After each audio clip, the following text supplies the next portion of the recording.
जय जगन्नाथ नमस्कार आपण मानक फूडी एसके शिवना चैनल को स्वागत जनाऊँच। आज आम बनैबा कदम्ब पिठा देखिया जमी सुंदर खाइबा भी बहुत स्वादिष्ट लगे। आमती बनाऊँच मोर ये रेसीपीटा को प्रथम शेष पर्यंत देखूँ। आपण मानक भल लगे मत कमेंट माध्यम जनइबे। चलतु बनैबा सहज सरल उपाय कदम्ब पिठा। 250 ग्राम बोट डाली बतुरे देइछि 4 घंटा पूर्व आपण माने चाहिए राति बतुरे की सकाळे सिझेई पारंती। जिते बतुरब बोट डालटा सेते जल्दी सिझिबो।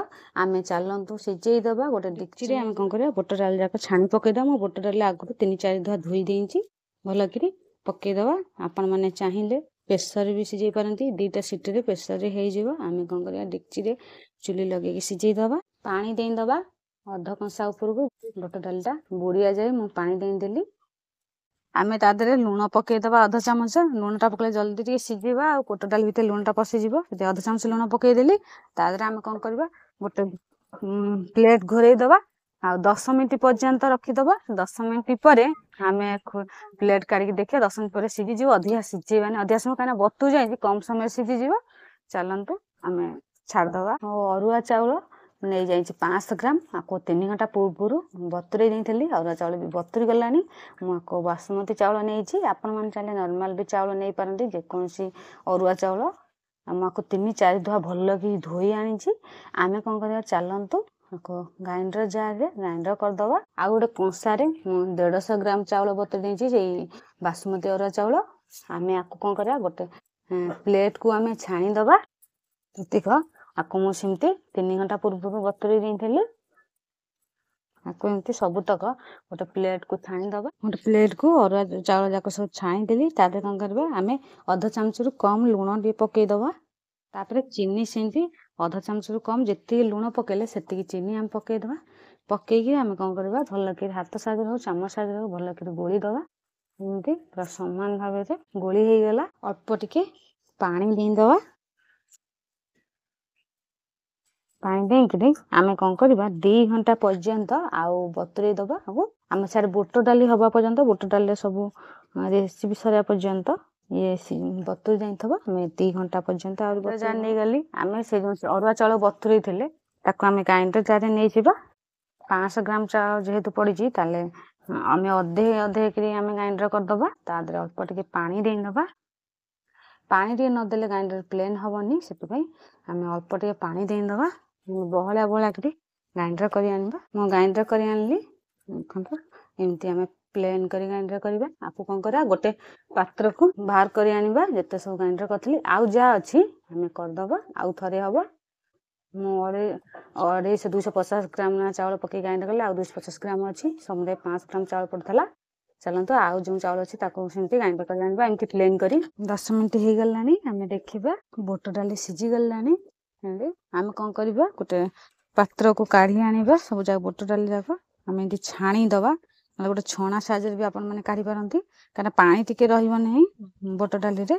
एंती आमे कंसा को करबा काढ़ी देंगी ठंडा हवा को दबा। मु करेई बसई देली करेई भी तातिलानी। आमे कौन करबा जो आणटा बनै थिले एंती से आण को पके दबा।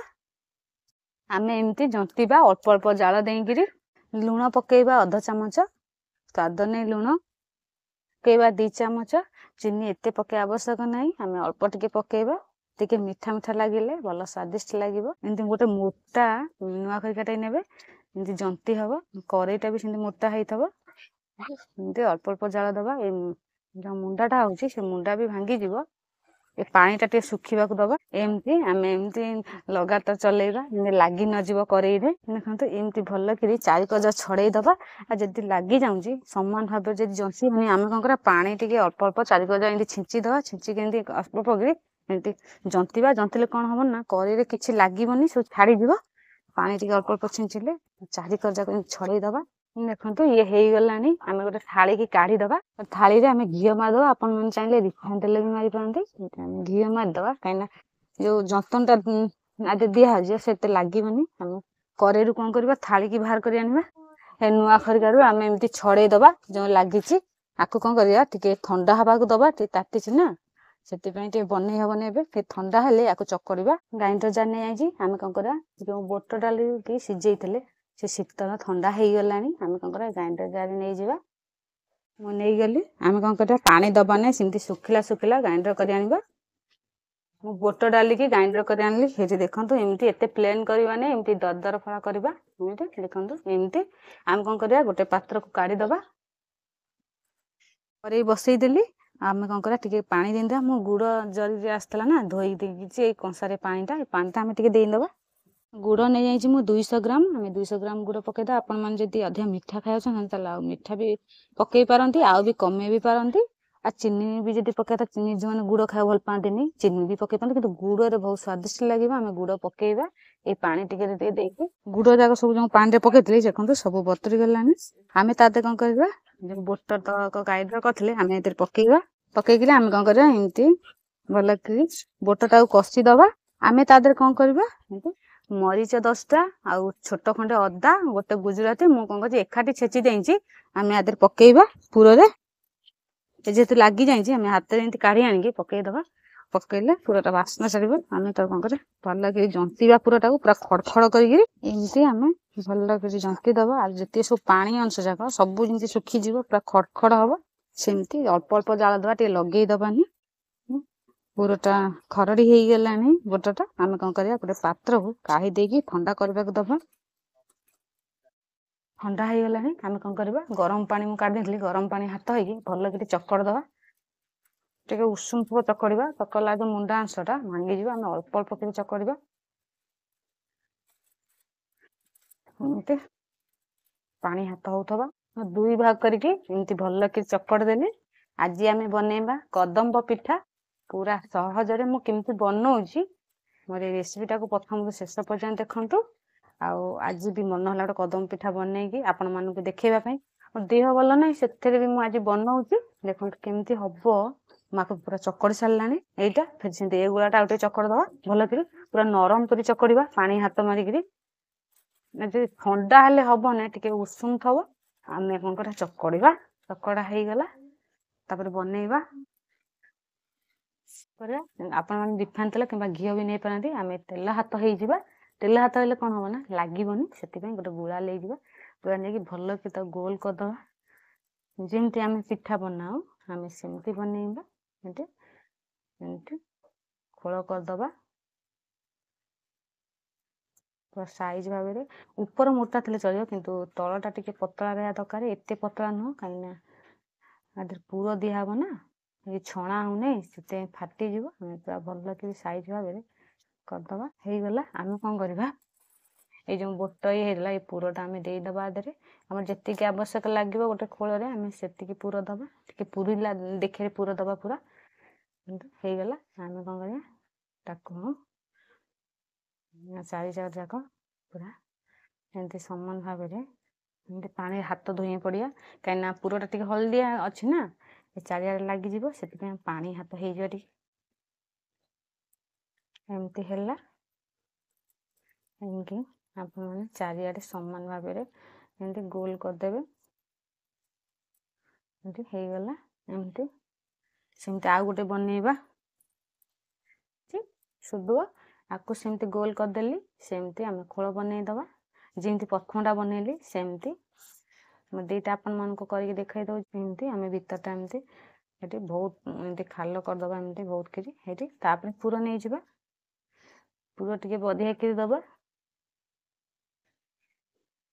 ଆପଣମାନେ ନଡ଼ିଆ ପୁର ବି ଦେଇପାରନ୍ତି। ମୁଁ କିନ୍ତୁ ବୁଟ ଡାଲି ପୁର ବନେଇଛି। ବୁଟ ଡାଲି ପୁରଟା ଖାଇଲେ ପୁରା ହେଲ୍ଦି। ଆମେ କ'ଣ କରିବା ଏମିତି ଗୋଲ କରିଦେବା। ଏମିତି ଦାବି ଦାବି ପୁରେଇ ଦେବା। ପୁର ପାଣି ହାତ ହେଉଥିବା ବାରମ୍ବାର, କାହିଁକିନା ଯେହେତୁ ଏ ଚୁନାରେ ହେଇନି, ଏଟା ଆଣରେ ହେଇଛି। ସେଥିପାଇଁ ଆମେ ଅବଶ୍ୟ ବାହାର କରିଦେଲି। ଆଉ ଯାହା ଅଛି ପାଣି ହାତ ମାରିକି ଆର ଉପର ମୁହଁଟା ବନ୍ଦ କରିଦେଲେ ଆଉ ଫିଟିବନି। ସେମିତି ଗୋଲ କରିଦେବା। ଦେଖନ୍ତୁ ହେଇଗଲା ପୁରା ଭଲ ଭାବରେ। ସେମିତି ଆଉ ଯାହା ଅଛି ଆମେ ସବୁତକ ବନେଇଦେବା। ମୁଁ ଯେଉଁ ଚାଉଳକୁ ବତୁରେଇଥିଲି ଦେଖନ୍ତୁ ଏବେ ବତୁରେଇଲି, ସେ ଝଣଝଣ ହେଇଗଲା। ଅଳ୍ପ ଟିକେ ପାଣି ଦେଇଥିଲି, ଆକୁ ଆଉ ଟିକେ ଗୋଳି ଦେବା। ବାସୁମତୀ ଚାଉଳ, ବାସୁମତୀ ଚାଉଳଟା ଭଲ ବାସ୍ନା ଛାଡ଼ିବ। ଆଉ ସେ ଯନ୍ତଣୀ ବି ହେଇଛି ବାସୁମତୀ ଚାଉଳରେ ସବୁ। ଆଉ ଆମେ ତା ଦେହରେ କ'ଣ କରିବା, ଯେଉଁ ପିଠା ବନେଇଥିଲେ ଆମେ ଏଥିରେ ଏମିତି ଚାରିକର ଜାଗା ଏମିତି ଦେଖନ୍ତୁ ପିଠା ଯାକ ଗୁଳେଇ ଦେବା। ଟିକେ ଓଦାଳିଆ ଅଂଶ ହେଲେ ଏ ପିଠା ଟିକେ ଲାଗିକି ରହିବ। ହେଇଗଲା। ସେମିତି ଆମେ ଗୋଟେ ଥାଳିରେ ରଖିଦେବା। ସେମିତି ଆଉ ଗୋଟେ ସେମିତି ଏମିତି ପୁରେଇ ଦେବା। ଦେଖନ୍ତୁ କଦମ୍ବ ପିଠା ବନେଇବାରେ କେତେ ସହଜ ଉପାୟ। ଆପଣମାନେ ଘରେ ଏମିତି ବନେଇ ପାରିବେ। ମୁଁ ଆଜି ଇଚ୍ଛା କରିଛି ଯେହେତୁ ଆଜି ବନେଇଲି, ଆପଣମାନେ ଦେଖିବେ। ଏଠି ହେଇଗଲା। ଆମେ କ'ଣ କରିବା, ଆକୁ ଗୋଟେ ଥାଳିରେ କାଢ଼ିଦେବା। ଦେଖନ୍ତୁ ମୁଁ କଦମ୍ବ ପିଠା ଯାକ ସବୁ ବନେଇ ଦେଲି। ଚାଲନ୍ତୁ ଆମେ ବନେଇବା। ଇଟିଲି ଛାଞ୍ଚ ନେଇଯାଇଛି। ତା ଦେହରେ ଆମେ କ'ଣ କରିବା, ତେଲ ନହେଲେ ଘିଅ ଆପଣମାନେ ଯାହା ବି ମାରିପାରନ୍ତି, ମାରିଦେଲେ ପିଠାଟା ଆ ଦେହରେ ଦେଲେ ଭଲ ଉଠିବ। ଏମିତି ଆପଣମାନେ ଚାହିଁଲେ ଡିକ୍ଚିରେ କପଡ଼ା ବାନ୍ଧିକି ବି କରିପାରନ୍ତି। ଇଟିଲି ଛାଞ୍ଚରେ କଲେ ଟିକେ ବହୁତ ପିଠା ହବ। ଏମିତି ଆମେ କ'ଣ କରିବା, ସବୁଥିରେ ତେଲ ମାରିଦେବା। ଚାଲନ୍ତୁ ବସେଇବା। ଚୁଲି ଲଗେଇ ଦେଇଛି, ଆଉ ଇଟିଲି ଛାଞ୍ଚଟା ବି ବସେଇ ଦେଇଛି। ଆମେ ଗୋଟେ ଖୋଳଟା ଦେଇଦେବା। ପାଣି ଫୁଟିଲେ ଯାଇକି ପକେଇବା। ପାଣି ଗରମ ହେଇଗଲାଣି, ଦେଖନ୍ତୁ ଏଥିରେ ବାମ୍ଫ ବାହାରିଲାଣି। ଆମେ କ'ଣ କରିବା, ଏମିତି ଗୋଟେ ଗୋଟେ କଦମ୍ବ ପିଠା ଯାକ ଥୋଇଦେବା। ଦେଖନ୍ତୁ କେଡ଼େ ସୁନ୍ଦର ଭାବରେ ଥୁଆ ହେଉଛି। ଆରେ ଲୁଣ ପଡ଼ିନି, କାହିଁକିନା ପୁରରେ ଗୁଡ଼ ପଡ଼ିଛି ନା, ଗୁଡ଼ ଟିକେ ଲୁଣ ଅଂଶ ଅଛି, ସେଥିପାଇଁ ଲୁଣ ପଡ଼ିନି। ଆଉ ବୋଟରେ ବି ଲୁଣ ପଡ଼ିଥିଲା। ଏମିତି ସାଇଜ୍ ବାରେ ଖଞ୍ଜିକିରି ଆମେ ଥୋଇଦେଲୁ। ତା ଦେହରେ ତା ଘୋଡ଼ଣଟା ଆମେ ଘୋରେଇ ଦେବା ନିହାତି 10 ମିନିଟ୍ ପର୍ଯ୍ୟନ୍ତ। 10 ମିନିଟ୍ ହେଇଗଲାଣି। ଆମେ କ'ଣ କରିବା, କଭର୍ କାଢ଼ିକି ଦେଖିବା। ପିଠା କେତେ ବଢ଼ିଆ ଭାବରେ ଫୁଲିଛି, ଆଉ ପିଠା ବି ସିଝିଗଲାଣି।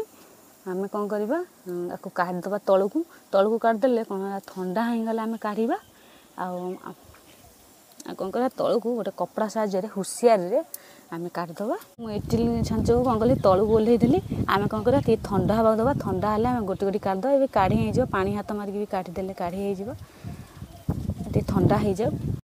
ଥଣ୍ଡା ହେଇଗଲାଣି, ଏମିତି ହାତ ମାରିଲେ ଆଉ ବି ତାତିନି। ଆମେ କ'ଣ କରିବା, ପିଠା ତକ ଏମିତି ଗୋଟେ ଗୋଟେ କରି ଗୋଟେ ପାତ୍ରକୁ କାଢ଼ିଦେବା। ଦେଖନ୍ତୁ କେଡ଼େ ସୁନ୍ଦର ଭାବରେ ଦେଖାଯାଉଛି। ଆପଣମାନଙ୍କୁ ମୋର ଏ କଦମ୍ବ ପିଠାଟା କେମିତି ଲାଗିଲା ମୋତେ କମେଣ୍ଟ ମାଧ୍ୟମରେ ଜଣାଇବେ। ଆଉ ଯେଉଁମାନେ ସବସ୍କ୍ରାଇବ୍ କରିନାହାନ୍ତି, ଯେତେ ଜଲ୍ଦି ସବସ୍କ୍ରାଇବ୍ କରିଦିଅନ୍ତୁ। ଆଉ ବେଲ୍ ଆଇକନ୍ ବଜାଇ ଦିଅନ୍ତୁ, ଆଉ ଅଲ୍ ମାରନ୍ତୁ। ଏମିତି ଆମେ ସବୁତକ ପିଠା କାଢ଼ିଦେବା। ଦର୍ଶକ ବନ୍ଧୁ, ଆପଣମାନଙ୍କ ପାଇଁ ରେଡ଼ି ହେଇଗଲା କଦମ୍ବ ପିଠା। ପୁରା ସହଜ ଉପାୟରେ ବନାହେଇଛି, ପୁରା ନୂଆ ଉପାୟ। ଆପଣମାନେ ଏମିତି ଘରେ ବନାନ୍ତୁ। ଆଉ ଏମିତି ନରମ ନରମ ପିଠା, ଆଉ ଯେଉଁମାନେ ଖାଇବାକୁ ପସନ୍ଦ କରନ୍ତିନି, ଏମିତି ବନେଇକି ଦେଲେ ସେମାନେ ଗୋଟେ ଜାଗାରେ 4ଟା ଖାଇଦେବେ। ଆଉ ବହୁତ ସ୍ୱାଦିଷ୍ଟ ବି ହେଇଛି। ଆର ଭିତର ପିଠାଟା ଦେଖାଉଛି ଆପଣମାନଙ୍କୁ କେମିତି ଫଟେଇକିରି। କେମିତି ଦେଖନ୍ତୁ, ପୁରା ହେଲ୍ଦି, କାହିଁକିନା ବୋଟ ପୁର ଦିଆହେଇଛି। ଆପଣମାନେ ନଡ଼ିଆ ପୁର ବି ଦେଇପାରେ। ଆଉ ଆପଣମାନଙ୍କୁ କେମିତି ଲାଗିଲା ମୋତେ କମେଣ୍ଟ ମାଧ୍ୟମରେ ଜଣାଇବେ। ମୁଁ ଆଗକୁ ଆପଣମାନଙ୍କ ପାଇଁ ନୂଆ ନୂଆ ରେସିପି ନେଇକି ଆସିବି। ବର୍ତ୍ତମାନ ରହୁଛି। ଜୟ ଜଗନ୍ନାଥ, ନମସ୍କାର, ଧନ୍ୟବାଦ।